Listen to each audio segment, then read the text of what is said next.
Bonjour à toutes et tous, bienvenue sur ethictv.fr. Donc aujourd'hui je vais vous refaire une nouvelle vidéo sur ma serre.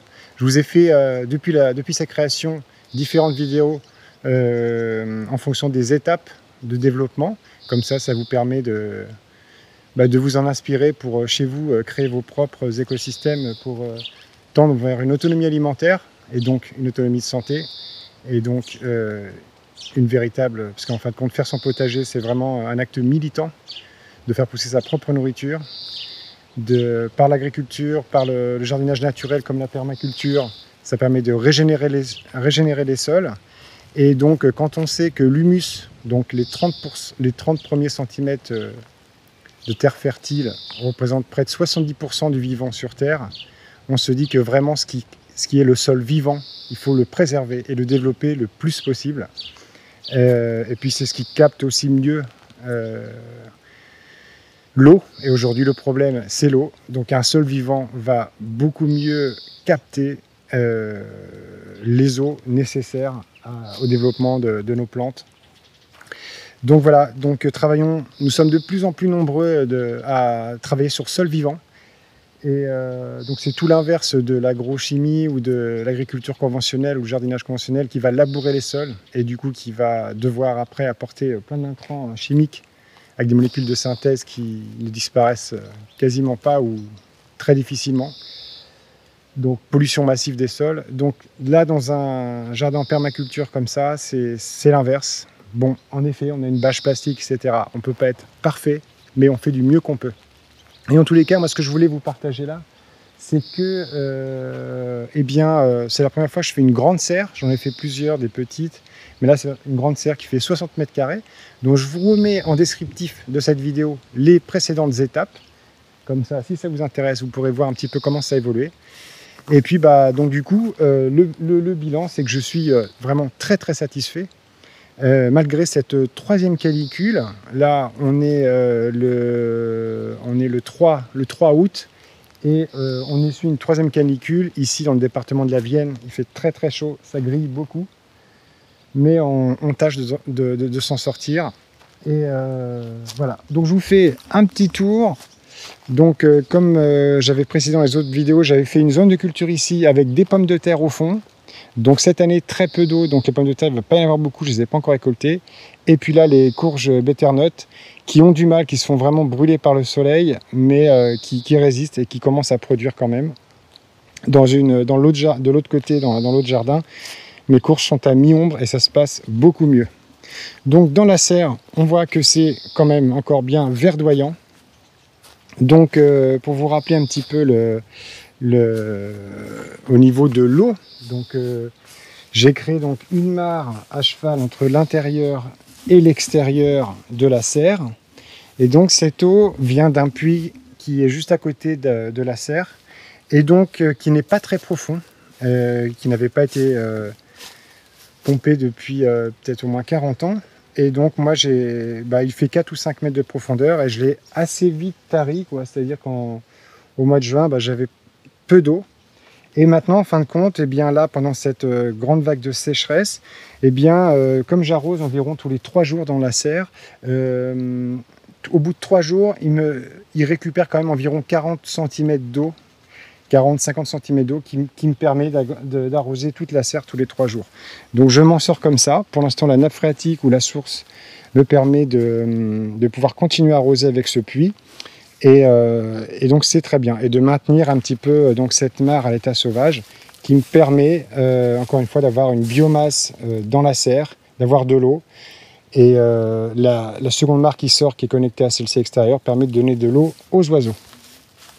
Alors au niveau des plantes, donc je vous rappelle tomates, concombres, tomates, cornichons, tomates.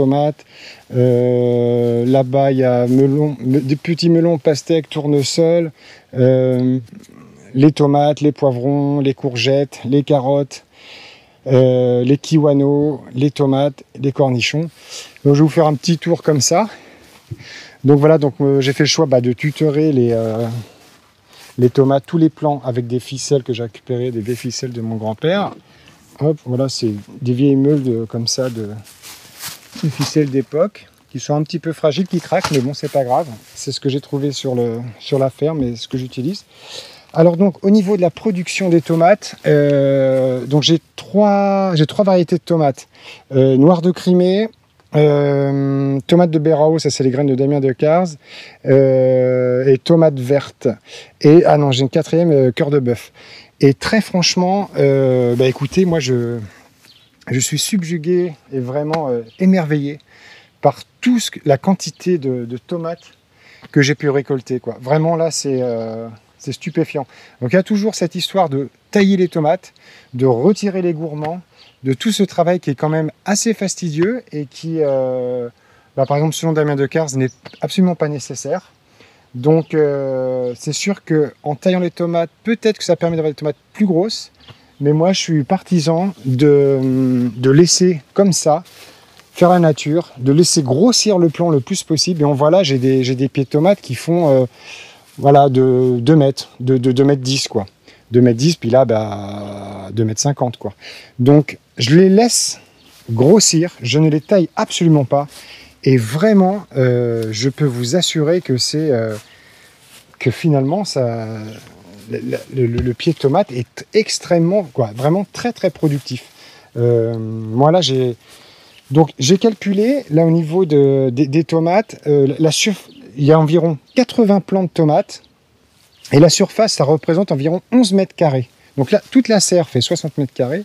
Mais si je prends juste les zones cultivées, j'ai environ 80 plants de tomates, ça représente sur 11 mètres carrés.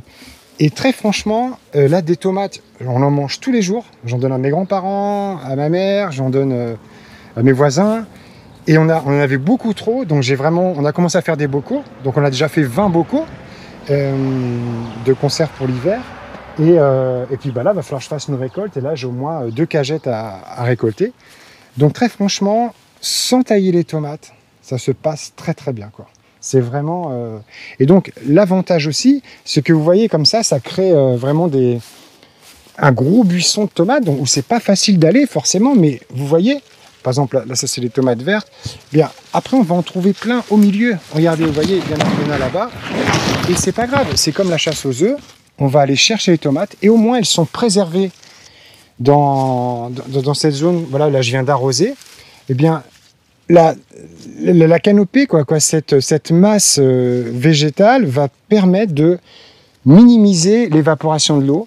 Et comme je suis sur des sols toujours paillés, pratiquement toujours paillés, on a un sol vivant. Vous voyez, voilà, c'est une terre très fertile que j'ai absolument pas labourée ou quoi que ce soit. J'ai juste tondu au début quand j'ai fait la serre, vous verrez dans la première vidéo. Et j'ai apporté de la matière organique, de la tonde-herbe, un peu de fumée de cheval, de la paille, etc. Et donc ça se passe très bien. Donc les tomates sont vraiment magnifiques. Ça c'est les tomates vertes Green Zebra. Là les concombres, alors les cornichons, ça a été énorme. Les cornichons, une production énorme. On a au moins 25 ou 30 bocaux de cornichons. Donc là on est tranquille jusqu'à l'année prochaine. Cornichons vraiment très très abondants. Les concombres, ça a été aussi très abondant. Donc on a même fait des conserves aussi dans le vinaigre et dans une saumure de concombres. Donc là maintenant ça se calme relativement. Mais il y en a des nouveaux qui arrivent. Mais vraiment énormément de... j'en ai perdu, quoi. J'en ai même mis au compost, mais bon, j'en ai donné beaucoup. Et très franchement, les concombres, c'était vraiment très abondant. Voilà, alors, donc ensuite... Au niveau des courgettes, donc là j'ai suivi les conseils de mon ami Willy de Au-delà de l'eau, qui a 8 hectares en bio à côté de Paris, qui m'a dit écoute, moi les courgettes je les fais en serre. Et c'est vrai que là ça marche vraiment très bien. Et surtout ce qui est intéressant avec la courgette en serre, c'est qu'elle chope moins l'odium en fin de compte. C'est vrai qu'en extérieur ça chope vite l'odium. Là je sais pas que la sécheresse, certainement ça va être moins sujet à l'odium et au mildiou, mais en tous les cas elles produisent vraiment pareil énormément. Donc là j'en ai congelé parce que je peux pas tout manger, même j'en donne. Celle-ci va être pour mes grands-parents avec des tomates pour leur faire une soupe. Mais voilà, ça produit vraiment beaucoup la courgette, hein. Ça c'est la culture facile. Et voilà. Donc sinon, là les tomates de Berao, voilà, des graines de Damien Decazes. Ensuite, voilà, on a encore les concombres qui arrivent un peu partout. Ici, alors, j'avais expérimenté quelques plants de melons. Donc, on a les petits melons, mais qui galèrent. Je les arrose pas beaucoup non plus. Et puis les pastèques, alors là, les mini pastèques. On va voir si ça grossit.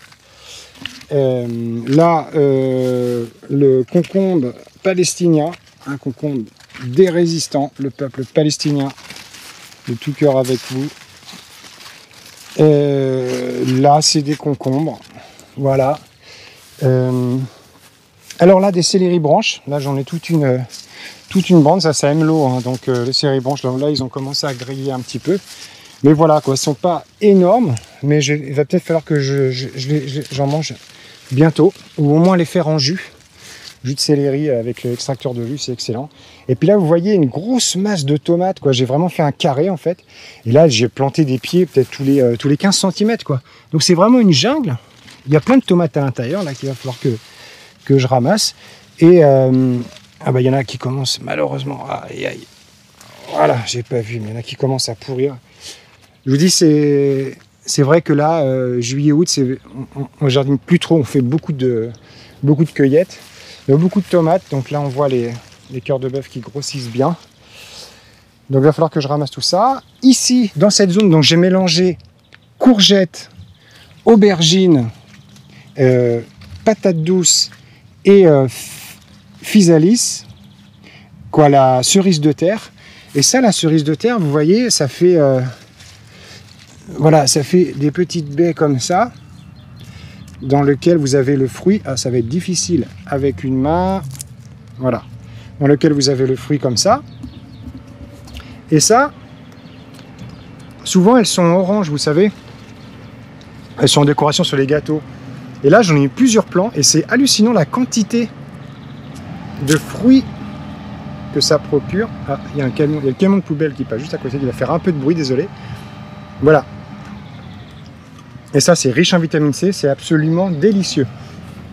Alors ensuite, là, en bordure de cette grosse zone de tomates, j'avais mis donc des aubergines, qui sont en train de produire. Elles ont chaud, hein. Elles sont pas très grosses, mais voilà. Il y en a plusieurs là-bas. Tac, tac, au fond aussi. On a aussi les poivrons, là, qui se composent gentiment, de beaux poivrons. Voilà. Il y avait une personne qui m'avait fait un petit message en commentaire pour me dire que ça va jamais marcher de mélanger les aubergines tout ça avec les poivrons. Bah, je peux vous dire qu'il n'y a pas de souci. Bon, les poivrons c'est un peu plus loin à venir, mais bon voilà, il y en a plusieurs en formation. Je vais les laisser grossir. Ensuite, voilà, donc toujours plein de tomates. Là, j'ai mis toute cette bande des tomates cerises.